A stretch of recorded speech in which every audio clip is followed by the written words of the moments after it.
Hiroo Onoda, an Imperial Japanese Army officer who remained at his jungle post on an island in the Philippines for 29 years, refusing to believe that World War II was over, and returned to a hero's welcome in the all but unrecognizable Japan of 1974, died on Thursday in Tokyo. He was 91. His death, at a hospital there, was announced by the Japanese government. And his homecoming, with roaring crowds, celebratory parades and speeches by public officials, stirred his nation with a pride that many Japanese had found lacking in the post-war years of rising prosperity and materialism. His ordeal of deprivation may have seemed a pointless waste to much of the world, but in Japan it was a moving reminder of the redemptive qualities of duty and perseverance. It happened with a simple command. As he related in a memoir after he went home, Lieutenant Onoda's last order in early 1945 was to stay and fight. Loyal to a military code that taught that death was preferable to surrender, he remained behind on Lubang Island, 93 miles southwest of Manila, when Japanese forces withdrew in the face of an American invasion.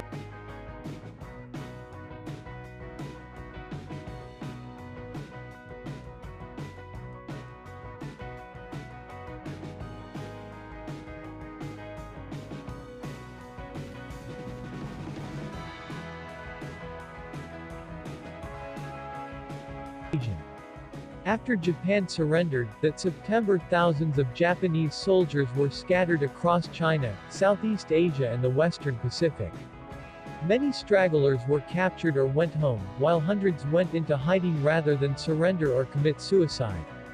Many died of starvation or sickness. A few survivors refused to believe the dropped leaflets and radio announcements saying the war had been lost. Lieutenant Onoda, an intelligence officer trained in guerrilla tactics, and 3 enlisted men with him found leaflets proclaiming the war's end, but believed they were enemy propaganda. They built bamboo huts, pilfered rice and other food from a village and killed cows for meat. They were tormented by tropical heat, rats and mosquitoes, and they patched their uniforms and kept their rifles in working order. Considering themselves to be at war, they evaded American and Filipino search parties and attacked islanders they took to be enemy guerrillas. About 30 inhabitants were killed in skirmishes with the Japanese over the years. One of the enlisted men surrendered to Filipino forces in 1950, and 2 others were shot dead, one in 1954 and another in 1972, by island police officers searching for the renegades. The last holdout, Lieutenant Onoda, officially declared dead in 1959, was found by Norio Suzuki, a student searching for him, in 1974. The lieutenant rejected Mr. Suzuki's pleas to go home, insisting he was still awaiting orders.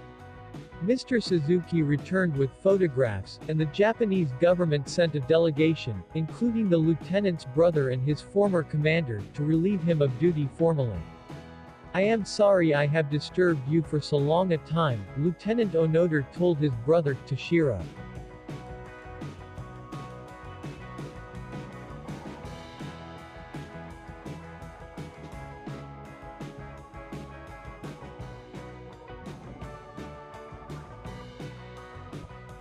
In Manila, the lieutenant, wearing his tattered uniform, presented his sword to President Marcos, who pardoned him for crimes committed while he thought he was at war. He was already a national hero when he arrived in Tokyo, met by his aging parents and huge flag-waving crowds. More than patriotism or admiration for his grit, his jungle saga, which had dominated the news in Japan for days, evoked waves of nostalgia and melancholy.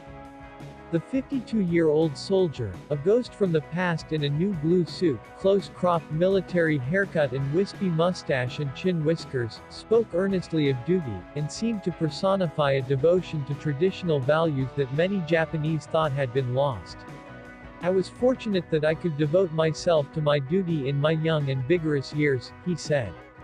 Asked what had been on his mind all that time in the jungle, he said, "Nothing but accomplishing my duty." In an editorial, the Mainichi Shimbun, a leading Tokyo newspaper, said, "To this soldier, duty took precedence over personal sentiments." Onoda has shown us that there is much more in life than just material affluence and selfish pursuits. There is the spiritual aspect, something we may have forgotten. After his national welcome in Japan, Mr. Onoda was examined by doctors, who found him in amazingly good condition. He was given a military pension and signed a $160,000 contract for a ghostwritten memoir, No Surrender, My 30-Year War. As his story went global in books, articles and documentaries, he tried to lead a normal life. He went dancing, took driving lessons and traveled up and down the Japanese islands. But he found himself a stranger in a strange land, disillusioned with materialism and overwhelmed by changes. There are so many tall buildings and automobiles in Tokyo, he said. Television might be convenient, but it has no influence on my life here. In 1975 he moved to a Japanese colony in São Paulo, Brazil, where he raised cattle. The following year he married Maki Onuku, a Japanese tea ceremony teacher. The couple returned to Japan in 1984 and founded the Onoda Nature School, a survival skills youth camp. Mr. Onoda revisited Lubang, the site of his long holdout, in 1996 and gave $10,000 to a school there. In recent years he lived in Japan and in Brazil, where he was made an honorary citizen in 2010. Hiroo Onoda was born on March 19, 1922, in Kainan, Wakayama, in central Japan, one of 7 children of Tanahiro and Tamai Onoda. At 17 he went to work for a trading company in Wuhan, China, which Japanese forces had occupied in 1938. In 1942 he joined the Japanese Army, was singled out for special training and attended the Nakano School, the Army's training center for intelligence officers. He studied guerrilla warfare, philosophy, history, martial arts, propaganda and covert operations. It was in late December 1944 that he arrived on Lubang, a strategic island 16 miles long and 6 miles wide on the southwestern approach to Manila Bay and the island of Corregidor. His orders were to sabotage harbor installations and an airstrip to disrupt a coming American invasion. But superior officers on the island superseded those orders to focus on preparations for a Japanese evacuation. When American forces landed on February 28, 1945, and the last Japanese fled or were killed, Maj. Yoshimi Taniguchi gave Lieutenant Onoda his final orders, to stand and fight. It may take 3 years, it may take 5, but whatever happens we'll come back for you, the major promised. 29 years later, the retired major, by then a bookseller, returned to Lubang at Tokyo's request to fulfill his promise. Japan had lost the war, he said, and the lieutenant was relieved of duty. The ragged soldier saluted and wept.